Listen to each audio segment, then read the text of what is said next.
Атасыз чоңойгон кыз. Автор Нуржамал Үсенова. Көркөм окуган Марлен Мырза. Мектептин короосунда майрамды кызы чуу. Биринчи коңгуроонун үнү кулак жарат. Айбике кичинекей колу менен аппак бантигин кармап, айланасын чочуркап карап турду. Айбикенин жанында курбусу Айдай атасынын ээнине олтуруп алып, бийиктен баарына кол булгалап жатты. Айдайдын атасы күлүп, кызын асмандатып жатса, Айбикенин көзүнө ал кишинин кубаттуу колдору, кең далысы дүйнөдөгү эң коопсуз сепилдей көрүндү. Айбике апасына карап, "Апа, мени эмнеге эч ким көтөрбөйт?" деп сурады. Айбикенин кичинекей үнү титиреп кетти. Апасы Гүлмира кызынын көзүнүн карабаш үчүн бантигин оңдомус болуп жатып, тамагына тыгылган өксүктү араң жутуп, "Кызым, апаң эле көтөрөт сени. Келчи" деп кучактады. Бирок Айбикеге апасынын назик кучагы эмес, ошол күнү мектептеги баардык кыздарды коргоп турган эркек кишинин ишенимдүү карааны жетишпей жатты. Айбике ошол күнү биринчи жолу өзүнүн жарым экенин сезди. Башка балдар "Атам тигини алып берди, атам мени паркка алып барды" деп мактанганда, Айбике четке чыгып, кумга сүрөт тартып олтурчу.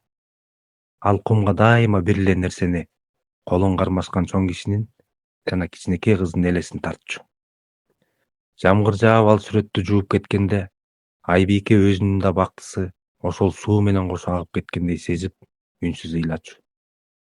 Ал атасыздык бул жөн эле үйдө бир адамдын жоктугу эмес, бул жаныңда эч качан кулабай турган тоонун жоктугу экенин Айбике 6 жашында эле түшүнгөн. Арадан жылдар өттү. Айбике эми 14тө. Бул куракта кыздардын ички дүйнөсү назик гүлдөй болот. Бирок Айбикенин мүнөзү барган сайын тикенек айлана баштады.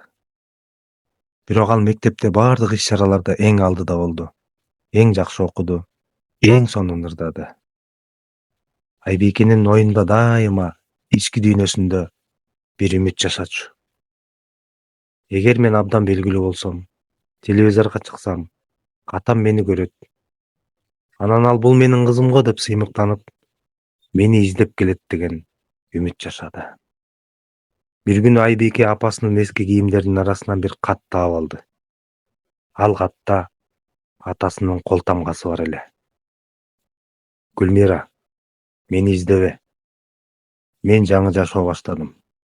Ал жакта мага өтмүштүн кереги жок" деп жазылган. Бул сөздөр Айбикенин жүрөгүнө бычактай сайылды.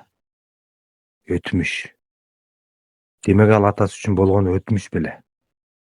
Ал тирүү адам эмес, жөн гана эскирип калган керексиз буюм беле. Ошол түнү ал биринчи жолу апасына кыйкырды. "Эмнеге мени төрөдүң? Эгер ал мени сүйбөсө, эмнеге мени бул дүйнөгө алып келдиң?" Апасы унчукпай ыйлап жатты. Айбике өзүнүн бөлмөсүнө кирип, күзгүгө карады. Күзгүдөн ага атасынын көздөрү, атасынын каштары карап турду. Ал өзүнүн жүзүнө атасын көрүп, өзүн жек көрүп, ал өзүнүн канындагы ошол саткындын канын агызып салгысы келди. Бирок ал болгону жаздыкты кучактап, "Ата, жок дегенде бир жолу түшүмө кирип башымдан сылап койчу" деп жалбарып жатып уктуп калды. Жылдар өттү. Айбике 20 жашта. Ал сулуу, бирок көздөрү муздак бийкеч болду.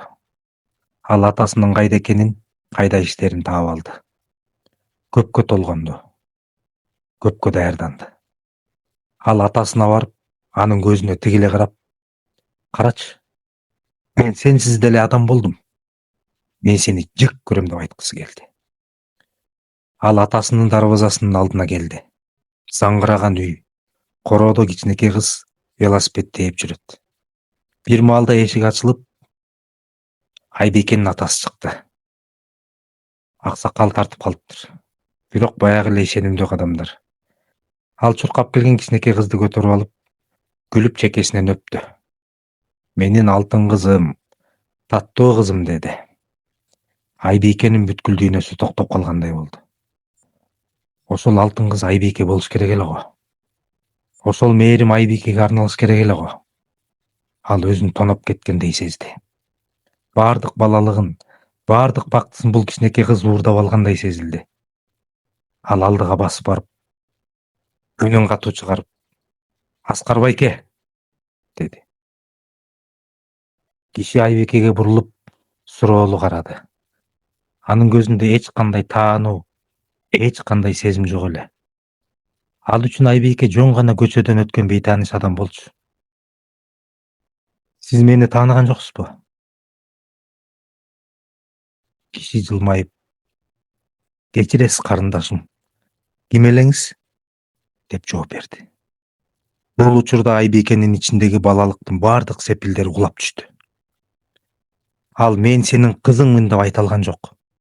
Анткени ал кишинин жашоосунда Айбикеге орун жок экенин, ал эчак эле өлгөнүн түшүндү. Айбике үйүнө кантип келгенин билбейт. Ал өзүнүн бөлмөсүнө кирип, караңгыда отурду. Эми анын жашоосунда атам келет деген үмүт да жок эле. Ал үмүт өлдү. Эң жаманы жек көрүү да өчтү. Болгону чоң муздак, боштук калды.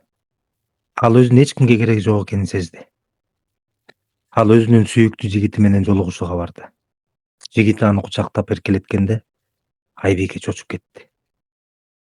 Себеп дегенде ал эркек кишинин жылуулугуна коркуп калган эле. Ал ар бир эркектен бул дагы мени таштап кетет деген коркунучту көрүп турду. "Сен мени сүйөсүңбү?" деп сурады жигитинен. Жигити Айбикеге карап, "Ооба, албетте." "Сен мени эч качан таштабайсыңбы? Ант берчи" деп кыйкырып жиберди. Айбике түшүндү. Атасыз чоңоюу бул бир гана балалыктуу маселе эмес. Бул өмүр бою эркектерге ишенбөө, өмүр бою өзүн кем сезүү жана өмүр бою кимдир бирөөнүн мээримине муктаж болуп, бирок аны кабыл алуудан коркуу экен. Ал ошол түнү апасынын алдына барып, апасынын тизесине башын койду. "Апа, мени кечир. Сенин мээримиң жетиштүү экенин эми түшүндүм. Мен жок нерсени издеп, бар нерсемдин кадырын билбептирмин" деп Айбике апасынын алдында боздоп ыйлады. Арадан жылдар өттү. Айбике өзү эне болду. Колуна кичинекей кызын алганда, ал атасын дагы бир жолу эстеди.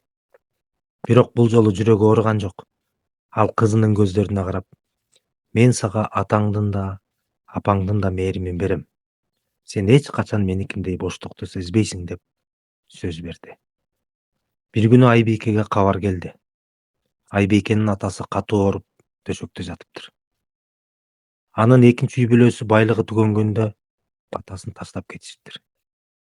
Айбике ооруканага барды. Баягы заңгыраган кишиден эч нерсе калбаптыр. Алсыз, жалгыз жана көздөрүндө коркунуч болгон кары киши жатты. Атасы Айбикени көргөндө тааныды. Балким өлүм алдында абийири ойгондубу, ким билет.